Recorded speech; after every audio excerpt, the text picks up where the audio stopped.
Hello, my dear students. Good evening to all of you. How are you this time? How are you feeling this time? I hope that all of you are feeling comfortable. Now, in this session, we shall discuss on the question answers of Lost Spring. Now, see the first question. What is Sahib looking for in the garbage dumps? Where is he and where has he come from? Look for means to search, तलाश करना. Garbage means wastage, कूड़ा कचरा. So now the question is, what is Sahib looking for in the garbage? The answer is, Sahib is looking for the gold in the garbage. Gold means here the valuable things, and plastic glass, crockeries, cups, and other things which are, you can say that these are the wastage for other people, but these are the gold for these children, because they were picking them and they were selling them and getting the money, and with the help of money they were surviving their lives and also their families. Where is he and where has he come from? So this time or that time, you can say that all the children, all the garbage pickers, they were living in Simapuri, and Simapuri is the periphery of Delhi. Periphery means the outskirts area of Delhi, and this is slum area. The streets in this area are full of dumps of garbage, and every morning they were going out of their homes to pick the garbage, and there they were searching the gold. Gold means here the plastic glass and other things, the cups. And they have come from Bangladesh, Dhaka, because time and again they and their families were facing the storm, the strong winds, the flood, and that is why they migrated from there and settled at Simapuri. Now the second question is, what explanations does the author offer for the children not wearing footwear? The author Anish Jung once asked Sahib why he and his friends were not putting on or wearing the shoes and chappals. Then they said that their parents were not buying the chappals and shoes for them because it was the tradition of the children that they were not wearing these things. But Anish Jung was not satisfied with this answer, and according to Anish Jung, it was the lack of money, due to which they were unable to wear the chappals and shoes. The third question is Sahib happy working at the tea stall?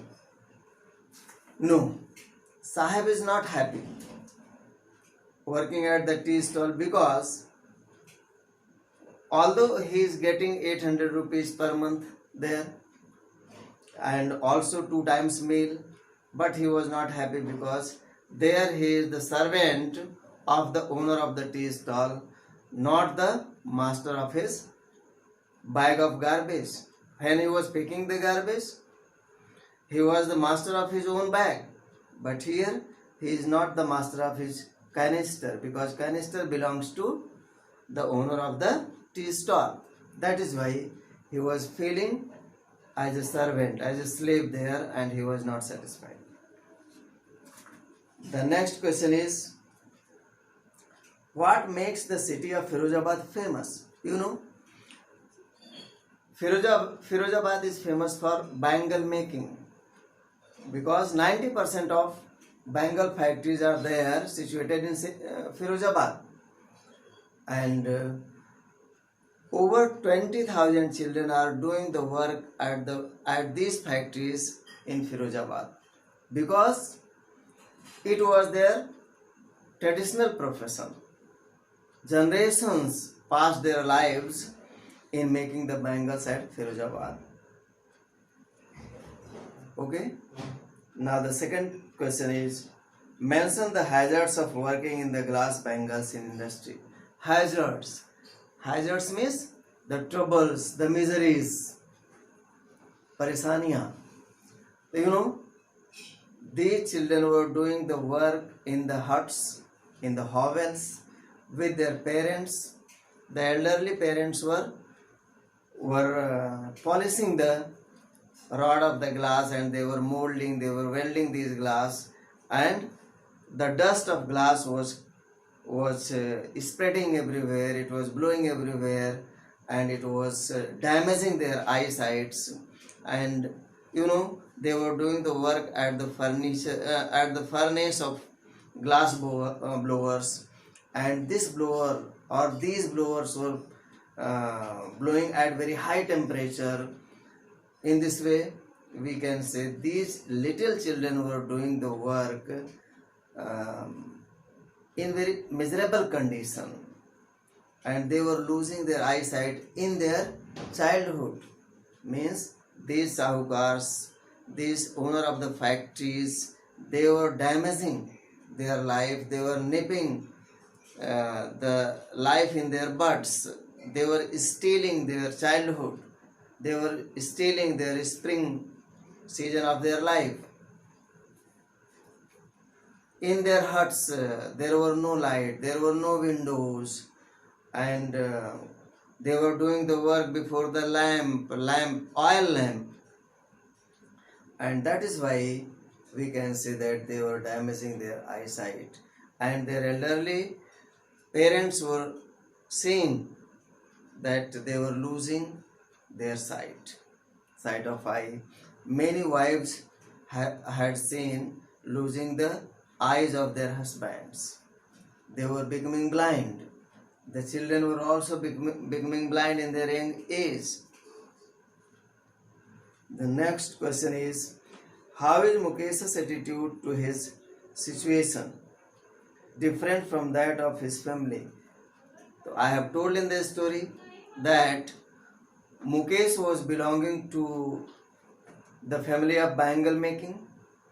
Their parents were bangle makers, but he was thinking differently from their parents. He wanted to become the motor mechanic. He was facing many troubles, many difficulties, but he had strong willpower and full determination, rigid and firm determination in order to reach his goal. And that is why he did not want to do the work in the bangle factory. He was thinking differently from his families. Now, the next question, understanding the text. First one is, what could be some of the reasons for the migration of people from villages to cities? You know that very simple reasons are there, that the people living in the rural areas, in the villages, they are migrating into the cities because they are not getting the opportunity to do their profession, to do their job, to get the employment. The next thing is, there is not schooling facility in the rural area, there is not health facility in rural area, there is not transport facility in rural areas. These are the main reasons due to which most of the villagers are migrating from the villages to the cities. The next question, would you agree that promises made to poor children are rarely kept? Why do you think this happens in the incidents narrated in the text? Now, I want to remind the incident in the text. When Anis Jung asked Sahib if he wanted to go to school, Sahib answered her that there was not any school in that area. Then she said, if she runs the school, will he go there? Then abruptly he said that he would go there for the schooling in that school. But Anis Jung promised it, but she did not mean it. Means there was difference between her promise, between her words and her meaning. And after a month, when again she turned back to that village, Sahib encountered her, and Sahib asked Anis Jung if she had opened the school. Now at that time she was shocked and surprised because she had not meant what she had promised. And this is the general condition of the high profile persons, you can say the politicians, the leaders and the rich people. They promise their villagers, their servants that they would do this and they would do that, but they do not mean it. That is why such kind of promises are rarely kept by the rich people. And third question, what forces conspire to keep the workers in the Bengal industry of Firozabad in poverty? Conspire means to plot, to fabricate, षड्यंत्र रचना. तो कौन से लोग ऐसे हैं जो इन बच्चों को, इन गरीब लोगों को फैक्ट्री में काम करने के लिए मजबूर करते हैं? In the story I have told you that the middlemen, the money lenders, the policemen, the politicians, these are the people who conspire to force these poor people to do the work in the Bengal factories, because when they are daring to make a cooperative, when they are daring to make a society for their help, they are angry at them, they are disagreed with them, and they complain it to the police. Police come to them and they drag them into the jail. And in this way I can say that all these persons were conspiring, they were plotting, they were forcing these poor people to do the work in the Bengal factories.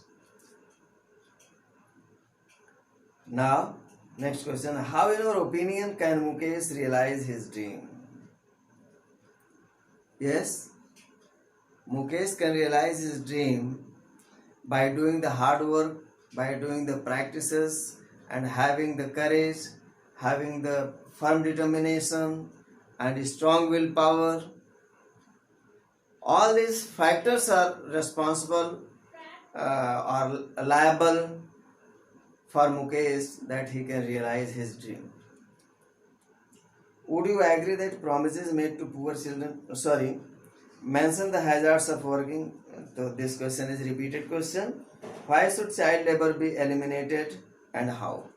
So this is, a very big problem, a very burning problem in our country and other countries as well, because child labor is against the law, against the constitution.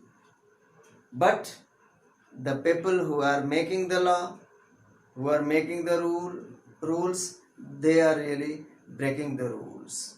The politicians, the industrialists, and the high profile people, they have the child servants, they have the child laborers in their factories, in their industries, at their homes and houses also, and they are breaking the rule, because in our country India, the rules are made only in the constitution, in the paper and pages, and these rules are not honored nor respected by the people, because there is a great fluctuality in the behavior, in the practices of the government and other government servants. That is why this problem is not being eliminated or deleted from our country.